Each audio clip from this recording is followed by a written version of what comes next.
Bienvenidos a Ginebra, bienvenidos a las Naciones Unidas. Nuestro invitado de hoy es el secretario general de las Naciones Unidas, el señor Antonio Guterres. Gracias por acompañarnos. Es un placer. Usted está en Ginebra para asistir a una conferencia sobre los donantes en Yemen. Estamos entrando en el cuarto año de guerra. Es la peor crisis humanitaria del mundo. Las cifras son terribles. Más de 22 millones de yemeníes necesitan asistencia. Hay más de 6.000 civiles. Antes que nada, hay que resolver la crisis humanitaria. Es por eso que usted está aquí. ¿Cuáles son los resultados concretos que usted puede proponerle hoy a los yemeníes? Bueno, hay que aclarar que esta conferencia fue un éxito. Obtuvimos más o menos el doble de lo que obtuvimos hace un año, alrededor de 2.000 millones de dólares. Pedimos 3.000 millones y seguiremos recibiendo donaciones de aquí hasta el final del año. Esto nos permitirá aumentar de manera significativa nuestra capacidad de respuesta ante las necesidades más urgentes de la población en Yemen. Esta ayuda humanitaria es absolutamente esencial, pero también es necesario que esta ayuda pueda realmente ser distribuida en todas partes. El tema del acceso es esencial. Acceso para entrar a Yemen y luego para acceder a la distribución en la totalidad del territorio. Pero nunca hay una solución humanitaria para las crisis humanitarias. La solución es siempre política. Hace poco nombré un nuevo enviado especial, Martin Griffith, quien empezó a visitar la región y espero que podamos tener un plan que pueda permitirnos ponerle fin a esta guerra. Bueno, quiero regresar a las donaciones. En concreto, se habló de 930 millones donados por Arabia Saudita y los Emiratos Árabes Unidos. Sin embargo, son ellos quienes lideran la coalición, quienes causan la mayor parte de las muertes civiles, y entonces esto causa una duda casi, diría, ética, en la que uno se cuestiona que por un lado le donen a los yemenitas, pero por otro lado los bombardeen. Hubo incluso una familia que fue bombardeada, asesinada hace apenas 2 días. Uno se pregunta si esto no es un poco el baile de los hipócritas.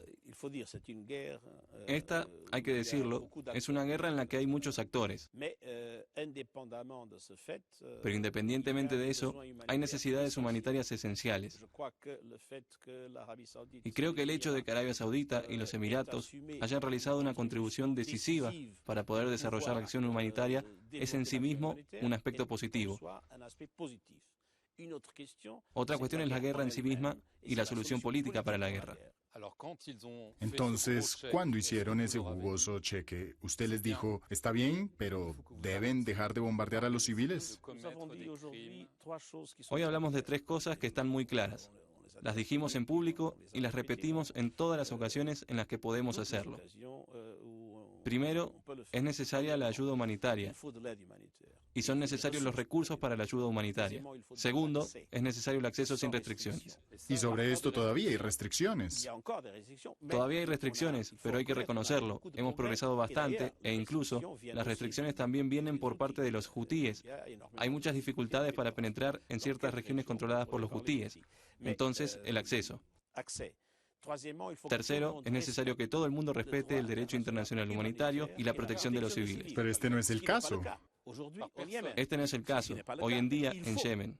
No es el caso, pero es necesario que este derecho internacional y humanitario sea respetado.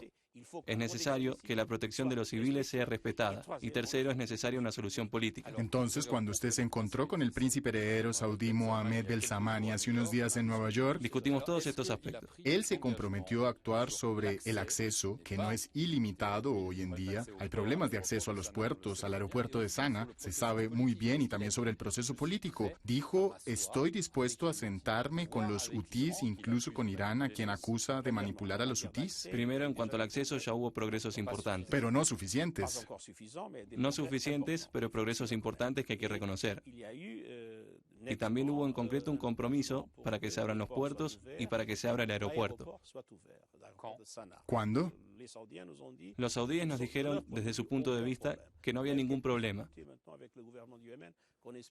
Ahora hubo algunas dificultades con el gobierno de Yemen que esperamos poder resolver.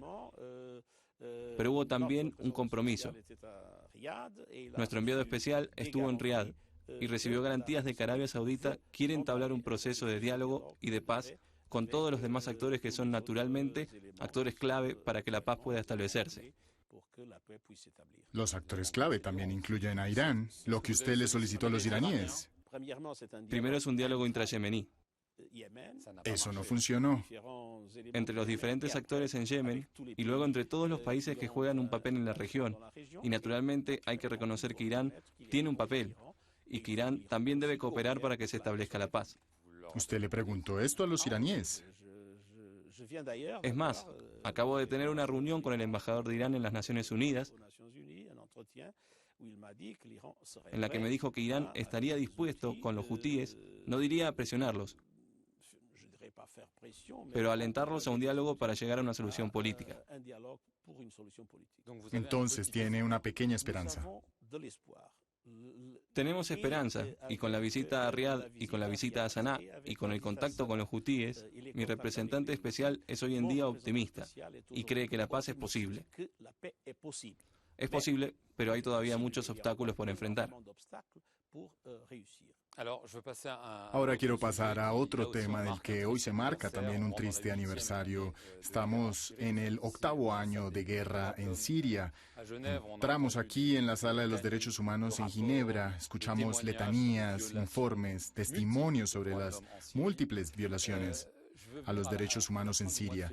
Quiero referirme a finales del mes de febrero. El Consejo de Seguridad de las Naciones Unidas vota una resolución previendo un cese al fuego de 30 días en el Ghouta Oriental y en otra parte pasó luego algo terrible. Hubo más de 1.600 muertos. Hoy en día se retomó el Ghouta Oriental por la fuerza. ¿No es una cuestión importante para las Naciones Unidas que esta resolución haya sido votada y luego pisoteada? Es una cuestión terrible para las Naciones Unidas, para la credibilidad del Consejo de Seguridad. Hoy en día, el Consejo de Seguridad está muy dividido en varios aspectos clave. Y aun cuando el Consejo logra llegar a un acuerdo, esto no quiere decir necesariamente que este acuerdo corresponda a su aplicación práctica. Y eso es algo muy preocupante, sobre todo si uno es secretario general y si uno tiene la responsabilidad de hacer lo mejor posible para que las resoluciones del Consejo puedan ser aprobadas. Y yo diría que va más allá de la crisis en Siria. Creo, siendo muy franco, que estamos hoy en día regresando a un clima muy similar al de la Guerra Fría. Es decir, estamos en un clima que nos recuerda a la Guerra Fría, pero los mecanismos de control y de seguridad ya no están presentes. ¿Está entonces en peligro el sistema de las Naciones Unidas? El sistema de las Naciones Unidas no está en peligro, en el sentido en el que estamos trabajando y haciendo nuestro mejor esfuerzo. Pero no funciona. Pero hay que aclarar que un Consejo de Seguridad está ampliamente paralizado, que la Asamblea General no puede reemplazar el Consejo de Seguridad y que la capacidad de acción del Secretario General y del Secretariado está fuertemente limitada. Naturalmente, hay otros aspectos en los que las Naciones Unidas hacen un trabajo absolutamente destacable, el humanitario, por ejemplo.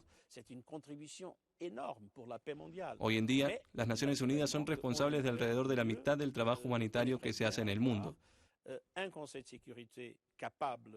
Es una contribución enorme para la paz mundial, pero naturalmente nos gustaría más tener un Consejo de Seguridad capaz de llegar a consensos sobre los temas clave y de aplicar estos consensos, y también de tener una capacidad entre las grandes potencias, con todas sus divergencias, para poner en marcha mecanismos que puedan garantizar que situaciones peligrosas no se salgan de control.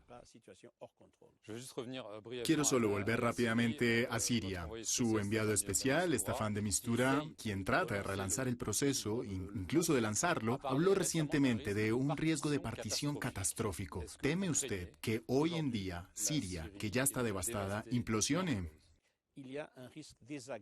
Hay un riesgo de disolución de Siria. Hay varios actores que controlan distintas partes del territorio y es absolutamente necesario, en mi opinión, encontrar un proceso político que pueda permitirle a Siria unirse, que pueda permitirle que su territorio sea respetado y que al mismo tiempo el pueblo sirio pueda escoger libremente su futuro y sus dirigentes. Usted era muy optimista sobre las posibles perspectivas de negociación en Yemen. Lo es también en Siria. Es difícil. Parece que Bashar al-Assad decidió imponer. Creo que estamos lejos de tener en Siria perspectivas de una solución política justa y capaz de unir al pueblo sirio. Debemos trabajar mucho para lograrlo. Quiere decir que no va bien. No soy tan optimista en Siria como lo soy en Libia o en Yemen, donde pienso que hay condiciones que pueden permitir, a corto plazo, una solución política si la voluntad política lo permite. Quiero tocar rápidamente otro foco de tensión que está un poco más olvidado, la cuestión Israel-Palestina.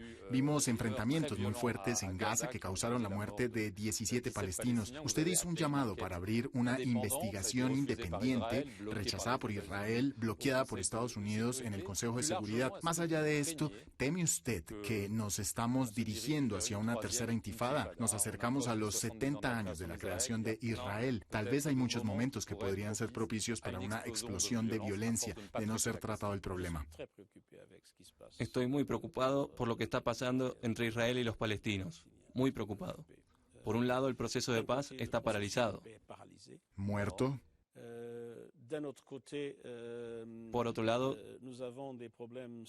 tenemos serios problemas financieros de la Agencia de las Naciones Unidas que asiste a los refugiados palestinos Por la decisión estadounidense. en territorio ocupado. Y en Jordania, y en el Líbano, y en Siria, con todas estas dificultades, creo que hay riesgo de desesperanza. Creo que hay riesgos de que se desarrolle una nueva situación de mucha inestabilidad y en el marco del Medio Oriente extendido que conocemos, esto podría tener consecuencias terribles. Y reitero mi llamado, hay que restablecer el diálogo político, hay que restablecer un proceso de paz y hay que financiar la Agencia de las Naciones Unidas que provee el apoyo humanitario a los palestinos para que no se instale esta desesperanza.